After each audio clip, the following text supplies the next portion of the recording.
Hello दोस्तों, IAS academy Surguja में आप लोगों का स्वागत है। दोस्तों, आज हम सामान्य विज्ञान से संबंधित महत्वपूर्ण प्रश्नों को पढ़ेंगे जो प्रयोगशाला परिचारक एवं अन्य सभी प्रतियोगी परीक्षाओं के लिए महत्वपूर्ण प्रश्न उत्तर है।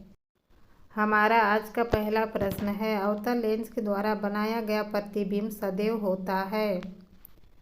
आंसर है डी, उपयुक्त सभी। दोस्तों, अवतल लेंस के द्वारा बनाया गया प्रतिबिंब आभासी सीधा छोटा होता है। हमारा अगला प्रश्न है, मानव शरीर की सबसे बड़ी ग्रंथि क्या है? आंसर है ए, लीवर। दोस्तों, मानव की सबसे बड़ी ग्रंथि लीवर है। दोस्तों, मानव की सबसे छोटी ग्रंथि पिट्यूटरी ग्रंथि कहलाती है। हमारा अगला प्रश्न है, हाइड्रोजन को जलाने से क्या बनता है? आंसर है डी, पानी। दोस्तों, हाइड्रोजन को जलाने से पानी बनता है। हमारा अगला प्रश्न है, सबसे छोटा दिन कब होता है? आंसर है ए, 22 दिसंबर को। दोस्तों, सबसे छोटा दिन 22 दिसंबर को होता है। दोस्तों, और सबसे बड़ा दिन 21 जून को होता है। हमारा अगला प्रश्न है, सबसे बड़ा दिन कब होता है? आंसर है ए, 21 जून को। दोस्तों, सबसे बड़ा दिन 21 जून को होता है। हमारा अगला प्रश्न है, सूर्य ग्रहण कब होता है? आंसर है ए, चंद्रमा बीच में हो तब। दोस्तों, सूर्य एवं पृथ्वी के बीच जब चंद्रमा आ जाती है तो सूर्य ग्रहण होता है। इम्पोर्टेंट प्रश्न है, याद रखिएगा। हमारा अगला प्रश्न है, श्वेत प्रकाश को नली में कैसे पैदा करते हैं? आंसर है बी, तंतु को गर्म करके। दोस्तों, तंतु को गर्म करके श्वेत प्रकाश को नली में पैदा करते हैं। हमारा अगला प्रश्न है, चूहे मारने का जहर किस रासायनिक पदार्थ से बनता है? आंसर है सी, पोटेशियम साइनाइड से। दोस्तों, चूहे मारने का जहर पोटेशियम साइनाइड से बनता है। हमारा अगला प्रश्न है, निम्न में से किस विटामिन में कोलबाट पाया जाता है? आंसर है डी, विटामिन B12 में। दोस्तों, विटामिन B12 में कोलबाट पाया जाता है। दोस्तों, हमारा अगला प्रश्न है, चुंबकीय सुई हमेशा किस तरफ संकेत करती है? आंसर है सी, उत्तर दिशा में। दोस्तों, चुंबकीय सुई हमेशा उत्तर दिशा की ओर संकेत करती है। दोस्तों, एक चुंबकीय सुई को कहीं पर रख देने पर वह हमेशा उत्तर दिशा को ही बताती है। हमारा अगला प्रश्न है, कमरे को ठंडा किया जा सकता है? आंसर है बी, संपीड़न गैसों को छोड़ने से। दोस्तों, कमरों को ठंडा किया जा सकता है संपीड़न गैसों को छोड़ने से। दोस्तों, कमरों में जो एसी लगा रहता है उसमें संपीड़न गैसों को भरा जाता है और इन्हीं कारणों से कमरा ठंडा रहता है। हमारा अगला प्रश्न है, निम्न में से कौन सा दूध को दही बनाता है? आंसर है बी, लैक्टोबैसिलस। दोस्तों, लैक्टोबैसिलस दूध को दही में परिवर्तन करता है। हमारा अगला प्रश्न है, रडार का आविष्कार किसने किया था? आंसर है रॉबर्ट वाटसन ने। दोस्तों, रडार का आविष्कार रॉबर्ट वाटसन ने किया था। दोस्तों, सभी महत्वपूर्ण प्रश्न है, याद रखिएगा। किसी न किसी परीक्षा में पूछे गए प्रश्नों को लिया गया है। हमारा अगला प्रश्न है, चेचक के वैक्सीन को सर्वप्रथम तैयार किया गया था? आंसर है लुईस पास्चर के द्वारा। दोस्तों, चेचक के वैक्सीन को सर्वप्रथम लुईस पास्चर के द्वारा तैयार किया गया था। हमारा अगला प्रश्न है, पौधों के किस भाग में कॉफी प्राप्त की जाती है? आंसर है बी, बीजों से। दोस्तों, बीजों से कॉफ़ी प्राप्त की जाती है। दोस्तों, चाय पत्तों से प्राप्त की जाती है एवं कॉफ़ी बीजों से प्राप्त की जाती है। हमारा अगला प्रश्न है, निकोटीन पाया जाता है? आंसर है बी, तंबाकू की पत्ती में। दोस्तों, तंबाकू की पत्ती में निकोटीन की मात्रा पाई जाती है। हमारा अगला प्रश्न है, एंटीबायोटिक क्या होती है? आंसर है बी, दवाइयाँ। दोस्तों, एंटीबायोटिक दवाइयाँ होती है। दोस्तों, किसी भी बीमारी को इलाज करवाने के बाद बीमारी ठीक नहीं होती है तो उसे एंटीबायोटिक दिया जाता है। हमारा अगला प्रश्न है कीटभक्षी पौधा क्या है। आंसर है बी डोरसा। दोस्तों डोरसा पौधा कीटभक्षी होता है। हमारा अगला प्रश्न है प्रथम जीव की उत्पत्ति हुई थी। आंसर है सी जल में। दोस्तों प्रथम जीव की उत्पत्ति जल में हुई थी। दोस्तों जब हमारी पृथ्वी का निर्माण हुई उस समय जल में पृथ्वी का ही निर्माण हुआ था। उसमें शैवाल की मात्रा में जीव की प्राप्ति हुई थी। हमारा अगला प्रश्न है दूध से क्रीम निकालने में कौन सा बल लगता है। आंसर है ए अपकेंद्रीय बल। दोस्तों दूध से क्रीम निकालने में अपकेंद्रीय बल लगता है। दोस्तों अपकेंद्रीय बल उस बल को कहा जाता है जो स्वयं के द्वारा बल लगाया जाता है, उसे अपकेंद्रीय बल कहा जाता है। हमारा अगला प्रश्न है निकट दृष्टि दोष से पीड़ित व्यक्ति के चश्मे में प्रयोग किया जाता है। आंसर है सी अवतल लेंस। दोस्तों निकट दृष्टि दोष से पीड़ित व्यक्ति के चश्मे में अवतल लेंस का प्रयोग किया जाता है। हमारा अगला प्रश्न है श्वेत प्रकाश को कई रंगों में विभाजित करने की प्रक्रिया का नाम क्या है। आंसर है सी प्रकीर्णन। दोस्तों श्वेत प्रकाश को कई रंगों में विभाजित करने की प्रक्रिया का नाम प्रकीर्णन है। हमारा अगला प्रश्न है प्रथम एंटीबायोटिक पेनिसिलिन की खोज किसने की थी। आंसर है बी अलेक्जेंडर फ्लेमिंग ने। दोस्तों प्रथम एंटीबायोटिक पेनिसिलिन की खोज अलेक्जेंडर फ्लेमिंग ने किया था। दोस्तों हमारा अगला प्रश्न है निम्नलिखित में से कौन सा सदिश राशि नहीं है। आंसर है बी ऊर्जा। दोस्तों ऊर्जा सदिश राशि नहीं है। बल संवेग वेग सदिश राशि के अंतर्गत आती है। दोस्तों सदिश राशि हम उससे कहते हैं जो दिखाई दे सुनाई दे।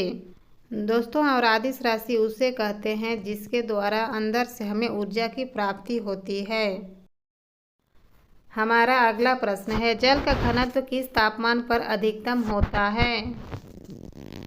आंसर है बी 4 डिग्री सेल्सियस पर। दोस्तों किसी जल को 4 डिग्री सेल्सियस तक गर्म करने पर उसका तापमान सर्वाधिक हो जाती है। हमारा अगला प्रश्न है आलू क्या है। आंसर है बी तना। दोस्तों आलू एक सब्जी है लेकिन उसे विज्ञान की भाषा में तना कहा जाता है। दोस्तों इस टाइप के प्रश्न किसी भी परीक्षा में पूछ दिए जाते हैं, इसलिए इम्पोर्टेंट प्रश्न हो जाती है। हमारा अगला प्रश्न है जीव की उत्पत्ति जीव से होती है, इस कथन का सत्यापन किसने किया था। आंसर है डी ओपेरिंग ने। दोस्तों जीव की उत्पत्ति जीव से ही होती है, इसका कथन का सत्यापन ओपेरिंग ने किया था। दोस्तों स्वाभाविक सी बात है नर एवं मादा को एक साथ रखने से जीव की ही उत्पत्ति होती है। हमारा अगला प्रश्न है पीतल कौन सी धातु का मिश्रण है। आंसर है डी तांबा और जस्ता का। दोस्तों पीतल तांबा और जस्ता का मिश्रण धातु है। दोस्तों जैसे कि पीतल का किसी भी वस्तु किसी भी सामान में तांबा एवं जस्ता का प्रयोग किया जाता है। हमारा अगला प्रश्न है आम्ल वर्षा किसके कारण होती है। आंसर है ए कारखानों से। दोस्तों आम्ल वर्षा कारखानों के कारण होती है। हमारा अगला प्रश्न है तैरने से तालाब में मनुष्य की त्वचा जलने लगती है, यह किसके कारण होती है। आंसर है ए क्लोरीन के कारण। दोस्तों किसी तालाब में पानी की अधिकता होने के कारण उसमें डूबने से त्वचा जलने लगती है। दोस्तों हमारा अगला प्रश्न है गेहूं की खेती के लिए कौन सी उर्वरक उपयोग करते हैं। आंसर है ए नाइट्रोजन। दोस्तों गेहूं की खेती के लिए नाइट्रोजन उर्वरक का उपयोग करते हैं। दोस्तों हमारी पृथ्वी पर नाइट्रोजन गैस की अधिकता है लगभग 78%।